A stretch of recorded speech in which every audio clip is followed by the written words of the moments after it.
कुछ स्टूडेंट्स हमने एक क्वेश्चन छोड़ा था सेकंड मॉड्यूल का, मैं उस पर आ रही हूँ इस वक्त। क्वेश्चन नंबर 11 मेरे सामने है।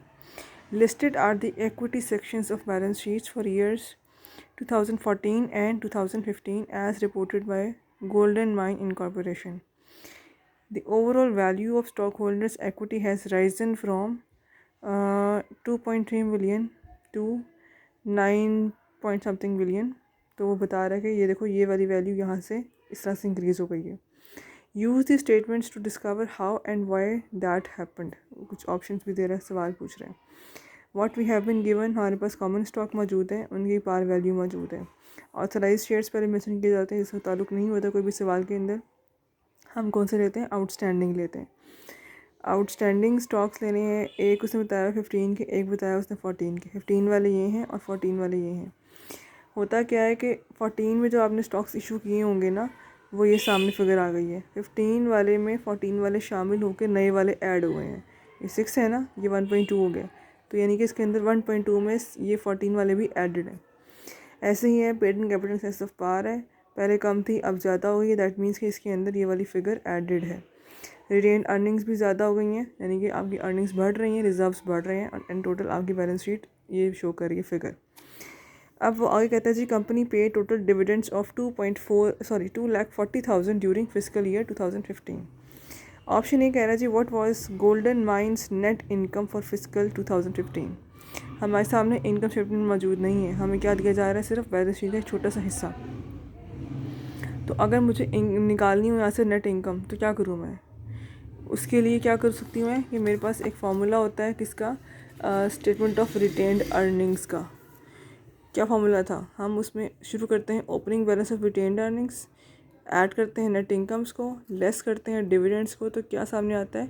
Closing balance of retained earnings. ये हमने परसों क्लास में डिस्कस किया था। तो मैंने उसी स्टेटमेंट के फॉर्मेट को एक फार्मूले की फॉर्म में ड्रॉ कर ली है। चीज़ वही है, सिर्फ एक फार्मूले फॉर्म में ड्रॉ कर ली है। तो मेरे सामने opening balance of retained earnings मौजूद है। मैं यहाँ से दिखाती हूँ आपको। ये 14 का जो बैलेंस है वो क्या होगा? ओपनिंग बैलेंस 1.5, राइट, मैंने ये लिखा। प्लस नेट इनकम जो है वो मेरे पास नहीं थी, तो मैंने उसको यहाँ पर एक्स कर लिया, राइट। माइनस डिविडेंड्स, वो खुद बता रहा है कंपनी ने 2,40,000 डिविडेंड पे किया, मैंने माइनस कर लिया यहाँ से इसको। तो आंसर क्या आ गया? Is equals to closing balance of retained earnings which is 2380, मैंने लिख दिया। तो आप इसको सॉल्व कर लेंगे, you will get to the figure of X, यानी कि आपके पास नेट इनकम आ जाएगी। तो ये आप खुद से इसको सॉल्व कर लीजिएगा। रेस्ट बी पार्ट है इसका जी, how many new shares did the corporation issue and sell during 2015। Number of shares पूछ रहा है, कितने नए शेयर इशू हुए हैं। तो क्या करूँगी मैं? हाउ मनी न्यू शेयर्स, ये शेयर्स थे, नंबर ऑफ़ शेयर्स यहाँ आते हैं, यहाँ अमाउंट होती है, ठीक है। आउटस्टैंडिंग शेयर्स थे 14 में 6 लाख, 15 में 1.2 मिलियन हो गए, डबल हो गए हैं। तो अगर मुझे आउटस्टैंडिंग शेयर्स निकालने, क्या करूँगी मैं? 1.2 million minus 6 million, this one, मतलब नए वाले माइनस पुराने वाले, तो ये क्या हो जाएंगे कि जो एक्चुअली आपने इशू किए हैं इस साल वो कितने हैं? 6 मिलियन। सी पार्ट है इसका, what was the average price पर share of the new stock sold during 2015। 15 में आपने जो स्टॉक्स इशू किए हैं उसकी क्या प्राइस थी? 15 में इशू होने वाले स्टॉक की हमने नंबर ऑफ़ स्टॉक से निकाल लिए 6 लाख, उसी की बतानी है प्राइस आपको। और मैंने बताया था परसों क्लास के अंदर आप लोगों को कि जब भी हमें एवरेज प्राइस निकालनी होती है तो हम पहले बैलेंस शीट को रिव्यू करते हैं, ये जानने के लिए कि शेयर इशू किस पे हुए हैं, पार पे, प्रीमियम पे या डिस्काउंट पे। तो बैलेंस शीट पे क्लियरली लिखा हुआ है paid in capital in excess of par. इसका मतलब ये हुआ कि मुझे इससे आइडिया हो रहा है कि शेयर किस पे इशू हो रहे हैं? प्रीमियम पे इशू हो रहे हैं। अब मुझे क्या निकालना था?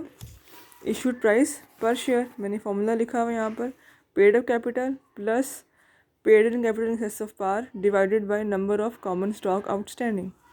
अब पेड अप कैपिटल की वैल्यू क्या हो सकती है? 6 लाख शेयर इशू हुए थे ना, तो 6 लाख को मैं किससे मल्टीप्लाई करूँगी? ये नंबर ऑफ़ शेयर्स हैं उसकी पार वैल्यू से, जो यहाँ पर दे रहा था 1, तो मैंने 600,000 मल्टीप्लाई बाय 1 किया, तो क्या आ जाएगा? Paid up capital plus paid capital in excess of par. मुझे निकालना है प्रीमियम इस साल का, जो यहाँ फिगर है ना 15 वाली, अगर मैं ये लिखती हूँ प्रीमियम ये रहा, तो इसका मतलब ये है कि इसके अंदर ये वाली फ़िगर एडिड है। तो मुझे एक्चुअली फ़िगर लेनी है इस साल की। तो what I did, 5.5 million minus 2,50,000, जो डिफरेंस होगा वो बेसिकली इस साल का प्रीमियम होगा, राइट, और डिवाइडेड बाय इसी साल के नंबर ऑफ़ शेयर्स 6 लाख। जब मैं ये करूँगी तो वो फिर मेरे पास एक आंसर आ जाएगा जो आप खुद निकालेंगे एक्चुअली। तो वो क्या आ जाएगा, एवरेज प्राइस पर शेयर इन 2015। इसी का ऑप्शन डी है जी, एट व्हाट एवरेज प्राइस पर share did Golden Mines original 6 lakh share sell. जो एक्चुअली 14 में थे उसकी क्या प्राइस थी, तो फॉर्मूला तो सेम रहेगा एवरेज प्राइस का, सिर्फ मैंने फिगर कौन सी लिखनी है, 2014 वाली। तो 14 में हम जानते हैं, ये देखो 6 लाख शेयर इशू हुए थे 14 में, 6 लाख मल्टीप्लाई बाय 1 यानी कि 6 लाख ही बनता है, तो मैंने 6 लाख ही लिखा है यहाँ पर। प्लस 2014 का प्रीमियम कितना था, ये रहा 2,50,000, मैंने वही लिखा हुआ है, divided by number of shares 6 lakh. तो इस तरीके से आप सॉल्व करेंगे तो ये हो जाएगा। तो ये आपका लास्ट क्वेश्चन था इस सेकंड मॉड्यूल का। तो इसके बाद इंशाल्लाह हम शुरू करेंगे in the next class next module, right.